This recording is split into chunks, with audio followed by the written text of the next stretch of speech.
ಅಥವಾ JDS ನ ಶಾಸಕರುಗಳು ಮುಗಿಬೀಳ್ತಾ ಇರುವಂತದ್ದು. ಮುಂಬರ ಚುನಾವಣೆಗಳ ಗೆಲ್ಲೋದು ಕೂಡ ಈಗ ಬಿಗ್ ಟಾಸ್ಕ್ ಆಗಿದೆ ಕಾಂಗ್ರೆಸ್ಗೆ.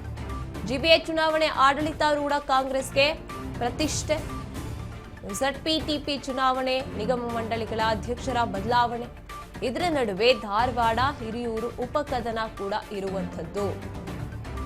ಇನ್ನು ಸಿಎಂ ಆದ ಮೇಲೆ ಮೊದಲ ಉಪಚುನಾವಣೆಯನ್ನ DK ಶಿವಕುಮಾರ್ ಅವರು ಎದುರಿಸ್ತಾ ಇದ್ದಾರೆ. ಹಾಗಾಗಿ 3 ಸವಾಲುಗಳನ್ನ ಎದುರಿಸೋದು ಈಗ DKಗೆ ದೊಡ್ಡ ಟೆನ್ಷನ್ ಆಗಿದೆ. ಮುಂಬರುವಂತ ಚುನಾವಣೆಗಳನ್ನ ಗೆಲ್ಲಬೇಕು. DK ಸರ್ಕಾರ ಅಧಿಕಾರಕ್ಕೆ ಬಂದ ನಂತರದಲ್ಲಿ ಈಗ ಪ್ರತಿಷ್ಠೆ ಆಗಿತ್ತು ಕಾಂಗ್ರೆಸ್ಗೆ. ಈಗ ಮತ್ತೊಂದು ರೀತಿಯಾಗಿ DK ಶಿವಕುಮಾರ್ ಅವರಿಗೆ ಇದು ಪರ್ಸನಲ್ ಪ್ರತಿಷ್ಠೆ. ಯಾಕಂದ್ರೆ DK ಗೆದ್ದು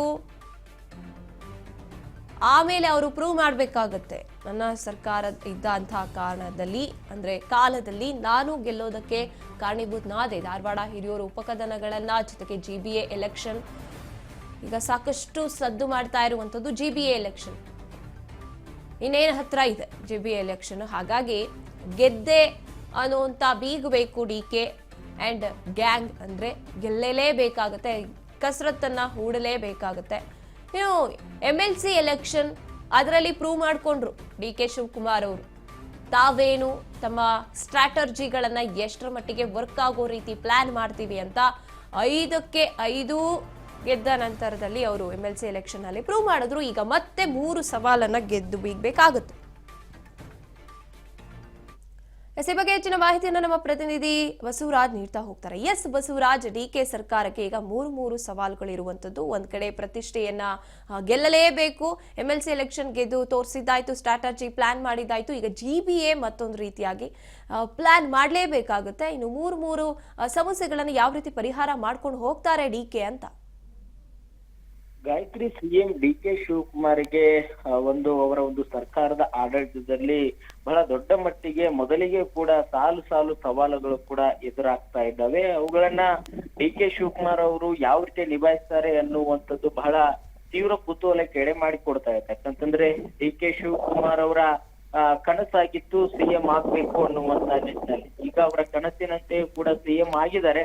ಆದ್ರೆ ಅವರ ಆಡಳಿತದಲ್ಲಿ ಬಹಳ ದೊಡ್ಡ ಮಟ್ಟಿಗೆ ಮೊದಲಿಗೆ ಕೂಡ ಸವಾಲುಗಳು ಕೂಡ ಬಂದಿರತಕ್ಕಂಥದ್ದು. ಅದರಲ್ಲಿ ಪ್ರಮುಖವಾಗಿ ಇದೀಗ ಪೂರ್ಣ ಪ್ರಮಾಣದಲ್ಲಿ ಸಚಿವ ಸಂಪುಟವನ್ನ ಕೂಡ ರಚನೆ ಮಾಡ್ಬೇಕು ಅನ್ನುವಂಥದ್ದೇ ದೊಡ್ಡ ಮಟ್ಟಿಗೆ ಸವಾಲಾಗಿ ಪರಿಣಮಿಸಿದೆ. ಬಹಳ ದೊಡ್ಡ ಮಟ್ಟಿಗೆ ಕೂಡ ವಿಳಂಬವಾಗ್ತಾ ಇದೆ. ಶಾಸಕರು ಸಹಿತ ಅಸಮಾಧಾನ ಕೂಡ ತೋರ್ತಾ ಇದ್ದಾರೆ. ಇನ್ನು ಸಮಯ ಕೂಡ ಜಾಸ್ತಿ ಇಲ್ಲ, ಕಡಿಮೆ ಇರ್ತಕ್ಕಂಥದ್ದು. ಈ ಒಂದು ನಿಟ್ಟಿನಲ್ಲಿ ಬಹುಬೇಗನೆ ಒಂದು ಪೂರ್ಣ ಪ್ರಮಾಣದಲ್ಲಿ ಸಚಿವ ಸಂಪುಟ ರಚನೆ ಆಗ್ಬೇಕು ಅನ್ನುವಂತ ನಿಟ್ಟಿನಲ್ಲಿ ಬಹಳ ಸಚಿವ ಆಕಾಂಕ್ಷಿಗಳು ದೊಡ್ಡ ಮಟ್ಟಿಗೆ ಕೂಡ ಸರ್ಕಾರದ ವಿರುದ್ಧ ಅಸಮಾಧಾನ ಹೊರಹಾಕುವಂತ ನಿಟ್ಟಿನಲ್ಲಿ ಕೂಡ ಈಗ ಮುಂದಾಗ್ತಾ ಇದ್ದಾರೆ. ಬಹಳ ದೊಡ್ಡ ಮಟ್ಟಿಗೆ ಕೂಡ ಚರ್ಚೆ ಆಗ್ತಾ ಇದೆ. ಈ ಒಂದು ನಿಟ್ಟಿನಲ್ಲಿ ಹೈಕಮಾಂಡ್ ನಾಯಕರು ಕೂಡ ಬಹುಬೇಗನೆ ಪೂರ್ಣ ಪ್ರಮಾಣದ ಸಚಿವ ಸಂಪುಟ ಕೂಡ ರಚನೆ ಮಾಡಿ ಕೂಡ ಅವಕಾಶ ಮಾಡಿಕೊಡ್ತಾ ಇಲ್ಲ ಅನ್ನುವಂಥದ್ದು ಕೂಡ ಒಂದು ಸವಾಲಾಗಿದೆ. ಇನ್ನೊಂದು ಪ್ರಮುಖವಾಗಿ ಈಗ ಸ್ಥಳೀಯ ಮಟ್ಟದ ಚುನಾವಣೆಗಳು ಕೂಡ ಬರ್ತಾ ಇದ್ದಾವೆ. ಈಗಾಗಲೇ GBA ಚುನಾವಣೆ ಆಗಿರ್ಬೋದು. ಈ ಒಂದು ಚುನಾವಣೆ ಗೆಲ್ಲುವಂತಹ ಒಂದು ಸವಾಲು ಕೂಡ DK ಶಿವಕುಮಾರ್ ಅವರಿಗೆ ಕೂಡ ಇರುವಂತದ್ದು. ಈಗ ಮೈತ್ರಿ ಪಕ್ಷಗಳು ಕೂಡ ಅದನ್ನ ಎದುರಿಸಲಿಕ್ಕೆ ದೊಡ್ಡ ಮಟ್ಟಿಗೆ ತಂತ್ರಗಾರಿಕೆಯನ್ನು ಹೂಡ್ತಾ ಇದ್ದಾರೆ. ಅವರಿಗೆ ಒಂದು ಟಕ್ಕರ್ ಕೊಡುವಂತ ನಿಟ್ಟಿನಲ್ಲಿ ಕೂಡ ಕಾಂಗ್ರೆಸ್ ಪಕ್ಷವನ್ನ ಗೆಲ್ಲಿಸಬೇಕಾಗಿರ್ತಕ್ಕಂಥ ಹೊಣೆಗಾರಿಕೆ DK ಶಿವಕುಮಾರ್ ಅವರು ಕೂಡ ಇರುವಂತದ್ದು. ಹಾಗಾಗಿ ಬೆಂಗಳೂರಿನಲ್ಲಿ ಕೂಡ GBA ಚುನಾವಣೆ ಕೂಡ ಕಾನೂನಾತ್ಮಕವಾಗಿರ್ತಕ್ಕಂಥ ತೊಡಕುಗಳು ನಿವಾರಣೆ ಮಾಡಿ ಅಲ್ಲಿ ಚುನಾವಣೆ ಕೂಡ ನಡೆಸಬೇಕಾಗಿರ್ತಕ್ಕಂಥ ಅನಿವಾರ್ಯತೆ ಕೂಡ DK ಶಿವಕುಮಾರ್ ಅವರಿಗೆ ಇರುವಂತದ್ದು. ಅದರ ಜೊತೆಗೆ ಜಿಲ್ಲಾ ಪಂಚಾಯಿತಿ ಮತ್ತು ತಾಲೂಕು ಪಂಚಾಯಿತಿ ಈ ಒಂದು ಚುನಾವಣೆಗಳಲ್ಲಿಯೂ ಕೂಡ ಏನೀಗ ಸರ್ಕಾರ ಗ್ಯಾರಂಟಿಗಳನ್ನ ಕೊಟ್ಟಿದೆ ಅದರ ಒಂದು ಸಫಲತೆಯನ್ನ ಪಡೆದುಕೊಳ್ಬೇಕು. ಮತ್ತೆ ಈಗ ಹೊಸದಾಗಿ ಕೂಡ ಅವರು ಕೂಡ ಸಿಎಂ ಆಗಿ ಕೆಲವೊಂದಿಷ್ಟು ಯೋಜನೆಗಳು ರೂಪಿಸುವಂತ ಸಂದರ್ಭದಲ್ಲಿ ಆ ಒಂದು ತಾಲೂಕು ಪಂಚಾಯಿತಿ ಮತ್ತು ಜಿಲ್ಲಾ ಪಂಚಾಯಿತಿ ಚುನಾವಣೆಗಳಲ್ಲೂ ಕೂಡ ಕಾಂಗ್ರೆಸ್ ಪಕ್ಷದ ಅಭ್ಯರ್ಥಿಯನ್ನು ಗೆಲ್ಲಿಸುವಂತ ನಿಟ್ಟಿನಲ್ಲಿ DK ಶಿವಕುಮಾರ್ ಅವರು ಮುಂದಾಗಬೇಕಾಗುತ್ತೆ. ಆ ಸವಾಲನ್ನು ಕೂಡ ಅವರು ಸ್ವೀಕರಿಸಿಕೊಳ್ಬೇಕಾಗುತ್ತೆ. ಹಾಗಾಗಿ ಅವುಗಳನ್ನ ಯಾವ ರೀತಿ ನಿಭಾಯಿಸಬೇಕು ಅನ್ನುವಂಥದ್ದು ಕೂಡ, ಯಾಕಂತಂದ್ರೆ ಈಗಾಗಲೇ JDS ಆಗಿರ್ಬೋದು, BJP ಆಗಿರ್ಬೋದು, ಅವರು ಕೂಡ ಮೈತ್ರಿಯಾಗಿ ದೊಡ್ಡ ಮಟ್ಟಿಗೆ ಕೂಡ ತಂತ್ರಗಾರಿಕೆ ಹೂಡ್ತಾ ಇದ್ದಾರೆ. ರಾಜ್ಯದಲ್ಲಿ ಬರಗಾಲ ಕೂಡ ಬರ್ತಾ ಇದೆ. ಆ ಒಂದು ಬರಗಾಲಕ್ಕೆ ಒಂದು ನಿಭಾಯಿಸುವಂತ ನಿಟ್ಟಿನಲ್ಲಿ ಕೂಡ DK ಶಿವಕುಮಾರ್ ಮುಂದಾಗಬೇಕಾಗುತ್ತೆ. ಅದಕ್ಕೆ ಈಗಾಗಲೇ ಒಂದಿಷ್ಟು ಸರ್ಕಾರದ ವೈಫಲ್ಯಗಳನ್ನ ವಿಪಕ್ಷಗಳು ದೊಡ್ಡ ಮಟ್ಟಿಗೆ ಕೂಡ ಅದನ್ನು ಎತ್ತಿಡುವಂತ ಪ್ರಯತ್ನ ಮಾಡ್ತಾ ಇದ್ದಾರೆ. ಅವರಿಗೆ ಒಂದಿಷ್ಟು ತಿರುಗೇಟು ಕೊಡುವಂತ ಪ್ರಯತ್ನವನ್ನ ಮಾಡುವುದರ ಜೊತೆಗೆ ಸರ್ಕಾರವನ್ನು ಮುನ್ನಡೆಸುವಂತ ಜವಾಬ್ದಾರಿ ಕೂಡ DK ಶಿವಕುಮಾರ್ ಇರುವಂತದ್ದು. ಹಾಗಾಗಿ ಈ ಒಂದು ಸಾಲು ಸವಾಲುಗಳನ್ನ DK ಶಿವಕುಮಾರ್ ಅವರು ಯಾವ ರೀತಿ ನಿಭಾಯಿಸ್ತಾರೆ ಅನ್ನುವಂಥದ್ದು ದೊಡ್ಡ ಮಟ್ಟಿಗೆ ಕೂಡ ಪ್ರಶ್ನೆ ಎಡೆ ಮಾಡಿ ಕೊಡ್ತಾ ಇದೆ. ಅವರ ಪಕ್ಷದಲ್ಲೂ ಕೂಡ ಬಹಳ ದೊಡ್ಡ ಮಟ್ಟಿಗೆ ಕೂಡ ಚರ್ಚೆ ಆಗ್ತಾ ಇದೆ ಗಾಯತ್ರಿ. ಹಾಗೆ ನೋಡ್ತಾ ಹೋದಾಗ ಮೂರು ಸವಾಲುಗಳು ಈಗ ಎಲ್ಲದಕ್ಕಿಂತ ಮೊದಲು ಬರುವಂತದ್ದು ಸಚಿವ ಸಂಪುಟದ ವಿಚಾರದಲ್ಲಿ. ಈಗ ಖಾತೆ ಹಂಚಿಕೆ ಆದ್ಮೇಲೂ ಕೂಡ ಖಾತೆ ತೆಗಿಯೋಕೆ ಆರಂಭ ಮಾಡಿದ್ರು. ಈ ಖಾತೆ ನನಗೆ ಇಷ್ಟ ಇರ್ಲಿಲ್ಲ ಅಂತ. ಅದಾದ ನಂತರದಲ್ಲಿ ಅದನ್ನ ಸರಿಪಡಿಸ್ಕೊಂಡು ಹೋದ್ರು. ಇನ್ನು 20 ಖಾತೆಗೆ ಉಳಿದಿರುವಂತಹ 20 ಖಾತೆಗೆ 40 ಜನ ಮುಗಿಬಿದ್ದಿದ್ದಾರೆ. ಅದನ್ನ ಕೂಡ ಸರಿಪಡಿಸ್ಕೊಂಡು ಹೋಗ್ಬೇಕಾಗತ್ತೆ. ಅದೆಲ್ಲಕ್ಕಿಂತ ಜನತೆ ದೃಷ್ಟಿಯಿಂದ ನೋಡ್ತಾ ಹೋದಾಗ ಈಗ ಬರಗಾಲದ ಪರಿಸ್ಥಿತಿ ಇರುವಂತಹ ಕಡೆ ಏನ್ ಗಮನ ಹರಿಸ್ತಾ ಇದ್ದಾರಾ ಅಂತ.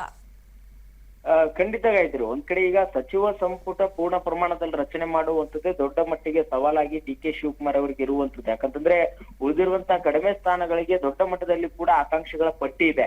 ಅವ್ರನ್ನ ಒಂದಿಷ್ಟು ಸಮಾಧಾನ ಪಡಿಸಿ ವಿಶ್ವಾಸಕ್ಕೆ ತೆಗೆದುಕೊಂಡು ಉಳಿದಿರ್ತಕ್ಕಂತ ಸಚಿವ ಸಂಪುಟದ ಸ್ಥಾನವನ್ನ ತುಂಬಬೇಕಾಗಿರ್ತಕ್ಕಂಥದ್ದು. ಮತ್ತೆ ಯಾರೆಲ್ಲ ಅಸಮಾಧಾನಗೊಳ್ತಾರೆ ಅವರಿಗೆ ಒಂದಿಷ್ಟು ಪ್ರಬಲವಾಗಿರ್ತಕ್ಕಂಥ ನಿಗಮ ಮಂಡಳಿ ಕೊಡುವ ಮುಖಾಂತರ ಅವರ ಅಸಮಾಧಾನವನ್ನ ಶಮನ ಮಾಡುವಂತ ಪ್ರಯತ್ನ ಮಾಡಬೇಕು. ಈಗಾಗಲೇ ಡಿ.ಕೆ. ಶಿವಕುಮಾರ್ ಹಲವು ಶಾಸಕರ ವಿಶ್ವಾಸಕ್ಕೆ ತೆಗೆದುಕೊಳ್ಳುವಂತ ಪ್ರಯತ್ನ ಮಾಡ್ತಾ ಇದ್ದಾರೆ. ಯಾಕಂತಂದ್ರೆ ಒಂದು ಸರ್ಕಾರ ಸುಗಮವಾಗಿ ನಡಿಬೇಕಂತಂದ್ರೆ ಶಾಸಕರ ಒಂದು ಬೆಂಬಲ ಕೂಡ ಅತ್ಯಮೂಲ್ಯವಾಗಿರ್ತಕ್ಕಂಥದ್ದು. ಹಾಗಾಗಿ ಅವ್ರನ್ನು ಕೂಡ ಒಂದು ವಿಶ್ವಾಸಕ್ಕೆ ತೆಗೆದುಕೊಳ್ಳುವಂತ ಪ್ರಯತ್ನವನ್ನ ಡಿ.ಕೆ. ಶಿವಕುಮಾರ್ ಅವರು ಮಾಡ್ತಾ ಇದ್ದಾರೆ. ಅದರ ಜೊತೆಗೆ ಇದೀಗ ರಾಜ್ಯದಲ್ಲಿ ಬರಗಾಲ ಕೂಡ ತಾಂಡವಾಡ್ತಾ ಇದೆ. ಮಳೆ ಪ್ರಮಾಣ ಕೂಡ ಕಡಿಮೆ ಆಗ್ತಾ ಇದೆ. ಕೆಲವೊಂದಿಷ್ಟು ಕಡೆಯಲ್ಲಿ ಕೂಡ ಕೃಷಿ ಒಂದು ವಲಯದಲ್ಲಿ ಇರ್ತಕ್ಕಂಥ ಬಹಳ ದೊಡ್ಡ ಮಟ್ಟಿಗೆ ಕೂಡ ಹಾನಿ ಆಗ್ತಾ ಇದೆ. ಹಾಗಾಗಿ ಇದನ್ನು ಕೂಡ ನಿಭಾಯಿಸುವಂತ ನಿಟ್ಟಿನಲ್ಲಿ ಕೃಷಿ ಸಚಿವರು ಕೂಡ ಈಗ ಪೂರ್ಣ ಪ್ರಮಾಣದ ಸಚಿವ ಸಂಪುಟ ರಚನೆ ಆದಂತ ಸಂದರ್ಭದಲ್ಲಿ ಕೃಷಿ ಸಚಿವರು ಕೂಡ ಬೇಕಾಗುತ್ತೆ. ಹಾಗಾಗಿ ಈಗ ಕೃಷಿ ಸಚಿವರು ಕೂಡ ಇಲ್ಲ, ನೇರವಾಗಿ ಸಿಎಂ ಡಿ.ಕೆ. ಶಿವಕುಮಾರ್ ಅವರೇ ಕೆಲವೊಂದಿಷ್ಟು ಉತ್ತರ ಕರ್ನಾಟಕ ಭಾಗದಲ್ಲಿ ಸಂಚಾರ ಕೂಡ ನಡೆಸಿ ಅಲ್ಲಿ ಕೂಡ ಕೆಲವೊಂದಿಷ್ಟು ಸಭೆಗಳನ್ನು ಕೂಡ ಮಾಡಿದ್ದಾರೆ. ಆದ್ರೆ ಇನ್ನು ಕೂಡ ಹೆಚ್ಚಿನ ಪ್ರಮಾಣದಲ್ಲಿ ಇಡೀ ರಾಜ್ಯಾದ್ಯಂತ ಕೂಡ ಎಲ್ಲೆಲ್ಲಿ ಈ ಒಂದು ಮಳೆ ಪ್ರಮಾಣ ಕಡಿಮೆ ಆಗಿದೆ, ಬರಗಾಲ ಏನ್ ಬರ್ತಾ ಇದೆ, ಅದನ್ನ ಸಮಸ್ಯೆಗಳನ್ನ ನಿಭಾಯಿಸುವಂತ ನಿಟ್ಟಿನಲ್ಲಿ ಡಿ.ಕೆ. ಶಿವಕುಮಾರ್ ಅವರು ಮುಂದಾಗ್ಬೇಕಾಗುತ್ತೆ. ಹಾಗಾಗಿ ಅವರೊಬ್ಬರಿಗೂ ಕೂಡ ಸಾಧ್ಯವಾಗಲ್ಲ. ಸಚಿವ ಸಂಪುಟ ಸದಸ್ಯರಿಗೂ ಕೂಡ ಸಹಕಾರ ಕೊಡಬೇಕು.